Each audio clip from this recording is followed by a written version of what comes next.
মধ্যপ্রাচ্যের রাজনীতিতে এক বিশাল ঝড়ের পূর্বাভাস পাওয়া যাচ্ছে।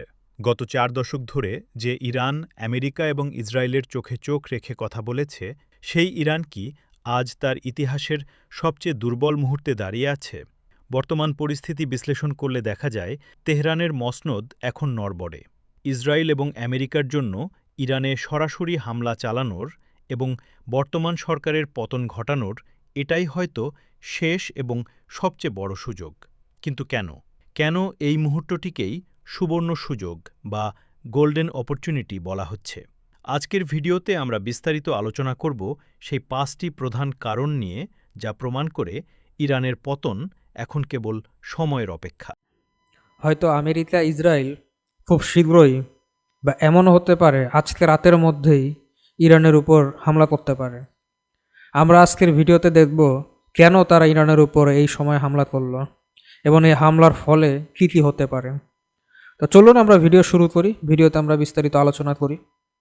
যে কোনো দেশের প্রথম প্রতিরক্ষা দেওয়াল হল তার জনগণ, কিন্তু ইরানের সেই দেওয়াল আজ ভেঙে পড়েছে। ১৯৭৯ সালের ইসলামী বিপ্লবের পর ইরান সরকার বর্তমানে তার ইতিহাসের সবচেয়ে বড় গণ আন্দোলনের মুখোমুখি। সরকারি পরিসংখ্যানই বলছে, এই বিক্ষোভে ইতিমধ্যে ২৫০০-এর বেশি মানুষ প্রাণ হারিয়েছেন।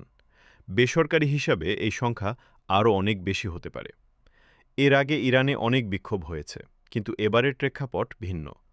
এবারের আন্দোলনে জনগণের ক্ষোভের আগুন সরাসরি সরকারের অস্তিত্বকে চ্যালেঞ্জ করছে। যখন কোনো দেশের সাধারণ মানুষ এবং তরুণ সমাজ রাষ্ট্রের বিরুদ্ধে রাস্তায় নেমে আসে, তখন সেই দেশ বহিরাগত আক্রমণের মুখে সবচেয়ে বেশি অরক্ষিত হয়ে পড়ে। ইসরায়েল এবং আমেরিকা খুব ভালোভাবেই জানে, এখন হামলা করলে ইরানের জনগণ হয়তো সরকারকে বাঁচাতে এগিয়ে আসবে না, বরং তারা এই পরিবর্তনকে স্বাগত জানাতে পারে। একটি বিভক্ত জাতি কখনোই শক্তিশালী শত্রুর মোকাবেলা করতে পারে না। দ্বিতীয় এবং অন্যতম প্রধান কারণটি হল অর্থনীতি।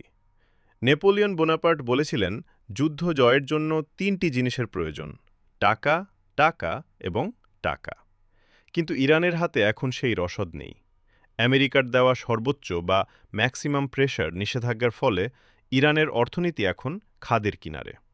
দেশটির মুদ্রাস্ফীতি বা ইনফ্লেশন এমন পর্যায়ে পৌঁছেছে যে সাধারণ মানুষের ক্রয়ক্ষমতা প্রায় শূন্যের কোঠায়। লাখ লাখ তরুণ আজ বেকার। রিয়াল বা ইরানি মুদ্রার মান ইতিহাসের সর্বনিম্ন পর্যায়ে।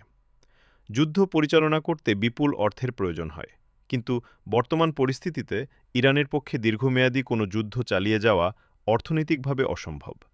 অন্যদিকে আমেরিকা এবং ইসরায়েলের অর্থনীতি এবং সামরিক বাজেট ইরানের তুলনায় বহুগুণ শক্তিশালী। অর্থনৈতিকভাবে পঙ্গু একটি দেশের ওপর আঘাত হানার জন্য এর চেয়ে উপযুক্ত সময় আর হতে পারে না। তৃতীয় এবং সবচেয়ে গুরুত্বপূর্ণ পয়েন্টটি হল ইরানের বর্তমান সামরিক সক্ষমতা। আমরা যদি একটু পেছনে ফিরে তাকাই, গত জুনে ইসরায়েল ও ইরানের মধ্যে যে সংঘাত হয়েছিল, তা ইরানের সামরিক দুর্বলতাকে বিশ্বের সামনে উন্মোচিত করে দিয়েছে। সেই যুদ্ধে ইসরায়েলি হামলায় ইরানের আকাশ প্রতিরক্ষা ব্যবস্থা বা এয়ার ডিফেন্স সিস্টেমের বিশাল ক্ষতি হয়েছে। যে S-300 বা নিজস্ব প্রযুক্তির ওপর তারা ভরসা করত, তা ইসরায়েলি প্রযুক্তির কাছে হার মেনেছে। এর চেয়েও বড় ধাক্কা এসেছে আমেরিকার পক্ষ থেকে।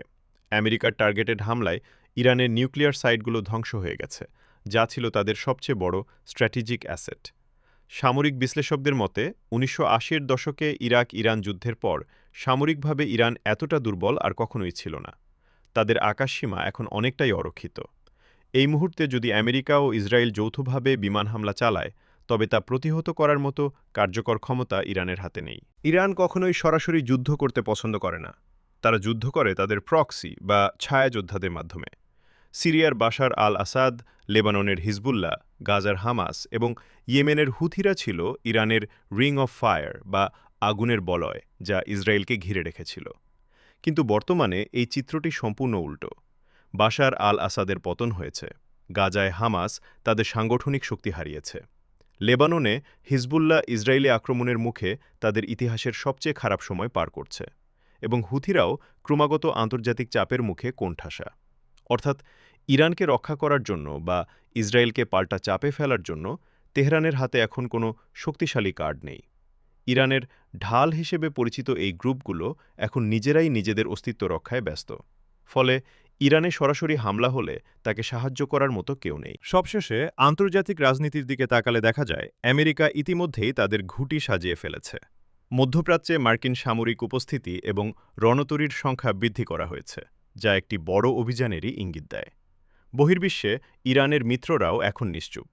রাশিয়া এবং চীন তাদের নিজেদের সমস্যা নিয়ে ব্যস্ত, তাই ইরানের জন্য তারা বড় কোনো ঝুঁকিতে যাবে বলে মনে হয় না। আমেরিকা এবং ইসরায়েল জানে ইরান যদি এই বিপর্যয় কাটিয়ে ওঠার সময় পায়, তবে তারা আবার পারমাণবিক কর্মসূচি শুরু করবে এবং প্রক্সি শক্তিগুলোকে পুনর্গঠন করবে। তাই শত্রুকে ঘুরে দাঁড়ানোর সময় না দিয়ে এখনই চূড়ান্ত আঘাত হানা তাদের সামরিক ডক্ট্রিনের অংশ। আমেরিকা ও ইসরায়েল যদি ইরানে আক্রমণ করেই, তবে তারা চাইবে যত দ্রুত সম্ভব তাদের লক্ষ্য অর্জন করতে। তাদের সর্বশক্তি দিয়ে তারা সেটাই অর্জন করতে চাইবে। তাদের লক্ষ্য ইরানের ইসলামিক রেভুলেশন আদর্শের সরকার উৎখাত করা। তারা আলী খামেনি, তার অনুসারী ইসলামিক রেভুলেশন গার্ডকে তাদের প্রধান টার্গেট বানিয়ে সর্বাত্মক আক্রমণ পরিচালনা করবে। তারা চাইবে ইরানের রেগুলার সেনাবাহিনী যেন সরকারের বিরুদ্ধে কু করে সমস্ত ক্ষমতা তাদের হাতে নিয়ে নেয়। আলী খামেনি ও ইসলামিক রেভুলেশন আদর্শকে যারা ধারণ করে তাদের সরিয়ে পশ্চিমা মতাদর্শী এমন কাউকে আনতে চাইবে যারা ইসরায়েল বা আমেরিকার জন্য হুমকি না। গ্রাউন্ডে সেনা যদি তারা পাঠায়ও, আমেরিকা ও ইসরায়েল চাইবে দ্রুত তাদের লক্ষ্য অর্জন করে সেখান থেকে সরে পড়তে। কারণ ভিয়েতনাম ও ইরাক যুদ্ধের মতো এমন যুদ্ধে আমেরিকা আটকে থাকতে চাইবে না। এখন দেখার বিষয় হচ্ছে ইসরায়েল ও আমেরিকা যদি আক্রমণ করে তা কতটা সামাল দিতে পারবে ইরান। এটার উপরেই অনেক কিছু নির্ভর করছে। হয়তো আজ রাতে, মানে 15 জানুয়ারি 2026, আমেরিকা ও ইসরায়েল সম্মিলিতভাবে ইরানে আক্রমণ করবে। ইরানও হুমকি দিয়ে রেখেছে যে আমেরিকা হামলা করলে মিডল ইস্টের সব আমেরিকান ঘাঁটিতে ইরান হামলা চালাবে। আমেরিকা ইতিমধ্যে কাতারে তাদের সামরিক ঘাঁটি খালিকলি করতে শুরু করেছে। ইসরায়েলও ইতিমধ্যে তাদের আকাশ প্রতিরক্ষা ব্যবস্থাকে একদম সতর্ক পজিশনে নিয়ে এসেছে।